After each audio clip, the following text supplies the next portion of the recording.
Compound interest is the eighth wonder of the world. He who understands it, earns it. He who doesn't, pays it. The first rule of compounding is to never interrupt it unnecessarily. Money makes money, and the money that money makes money. Time is your friend. Impulse is your enemy. Take advantage of compound interest and don't be captivated by the siren song of the market. These are quotes from Albert Einstein, Charlie Munger, Benjamin Franklin, and Warren Buffett, respectively. All pretty smart and successful guys in the fields they were and are currently in. Benjamin Franklin was a founding father and scientist that is famous for many things. A few are inventing the lightning rod and bifocals. Albert Einstein was a physicist and mathematician that is famous for developing the theory of relativity and his mass energy equivalence formula, E equals mc squared. Charlie Munger and Warren Buffett both are very successful investors which have attained billionaire status during their lifetimes, both of which have inspired millions of investors today. So why did I bring all of these guys up? They all have one thing in common. They all believe that compound interest, or the practice of it, can be very beneficial to you if done correctly.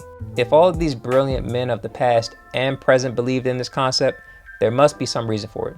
So what is compound interest anyway? How's it going, everybody? The Unremarkable Investor is back again with a topic on compound interest. What is compound interest? How do we use it? And how can we better our financial life with it? I hope you guys enjoy. Compound interest is earning interest on both a principal balance and any previously accumulated interest. Basically, you're earning interest on interest. Imagine a figurative snowball that you've created and you roll it down a hill, but this snowball can't roll on its own for too far because it's not big or stable enough. So what do? You roll it a little bit, add some snow to it, roll it a little further and add some more to it, and so on and so forth. Slowly but surely gains size and speed, and before long, it's massive and you don't have to keep pushing it and adding snow to it yourself. This is called the snowball effect. Many dividend investors live by and practice this concept, including myself, because it's practical and doesn't require you to put out large amounts of money all at once to reach your financial goals. View the initial snowball as your initial deposit into whatever you're investing in. If that investment has the capability of increasing its value on its own without you contributing at all, then you're off to a good start. Now all you need to do is contribute little by little over time, or large by large if you're capable. This is you adding more snow to the snowball and pushing it yourself. But once that investment gets large enough to gain more than you contribute on its own, you've reached the goal that a lot of dividend investors look to obtain. That figurative snowball will continue to roll down that hill and continue to add onto itself, as long as you monitor it just to make sure that snowball or investment is performing properly. Let's do another visual example of compound interest. You may have heard this hypothetical exercise question, which is, would you rather have $1 million or the total amount of 1 penny a day doubled for 30 days? Well, let's see what happens. The first day is a penny, of course.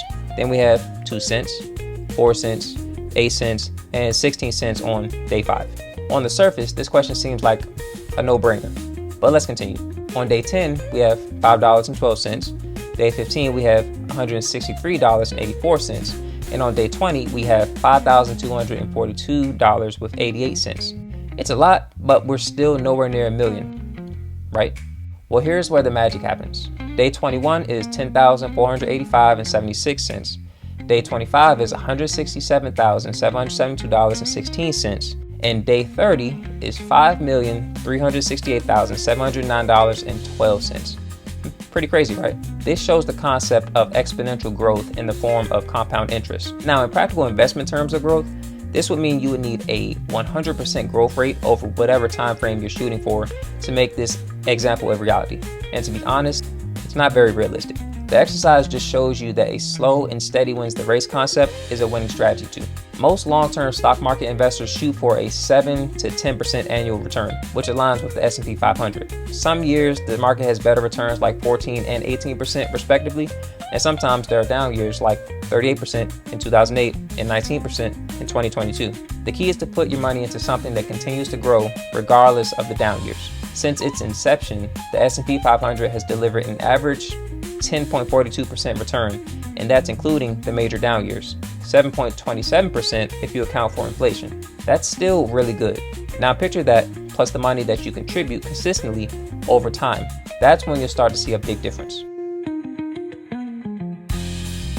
One of the most important things to do pertaining compound interest is to contribute as much as you safely can and regularly can to your investment. It's very important because it speeds up the process and lets you reach whatever goal you're trying to get to quicker.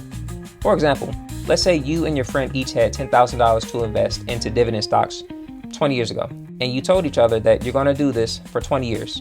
You both chose the same stocks and reinvested what you got from the dividends. The only difference is that you contributed $6,000 annually and your buddy didn't. Just as a point of reference, I'm going to use the S&P 500 as the example in this. Well, fast forward 20 years from then, and your buddy has around $70,000 to $80,000 today. That's not bad for just contributing $10,000 and 7 or 8 times it. But what about your investment? Your $10,000 on the other hand turned into anywhere from $350,000 to $450,000, a whole lot larger than your buddy's account. But why is that? Besides the obvious answer of you contributing and him not contributing, it's a matter of the bigger number, the bigger return. What I mean is this: if you have $1,000 and you gain 10% from it, you get $100. Not bad, but what if you had $10,000 or even $100,000? You'd get $1,000 and $10,000 for those. The bigger the number, the bigger the return you receive. And that is why in the example that was shown, your account was so much higher than your friend's. Your annual return was the same on a percentage basis, but on a dollar amount basis, your amount vastly exceeded theirs. Well, there isn't a single right answer to this question. Like I mentioned earlier in this video, you need to find something that increases its value on its own to fully maximize the use of compound interest. A stock like AT&T, on the other hand, is a stock that doesn't fit this standard. Although it does pay a dividend, the share price has went sideways on average for the last 20 years or so. AGNC stock falls into this category also, even though admittedly I used to have this one. Instead, an ETF like SPY or VTI is more suitable for something like compound interest. The first one tracks the S&P 500 and the other one tracks the entire stock market. Basically pretty safe and time-tested ETFs. Just do a little bit of digging and research and you'll find exactly what works for you. Alright, we've come to the end of the video. I hope you learned that compound interest is a slow and steady wins the race type of strategy, but it's very, very powerful. Just take your time, do your research, and after a while, you'll let it work for you. I hope you guys gained something from this video. Once again, I thank you for listening. Feel free to like it, subscribe, share it, and leave a comment if you want to. This is Chris, the Unremarkable Investor. Have a good one.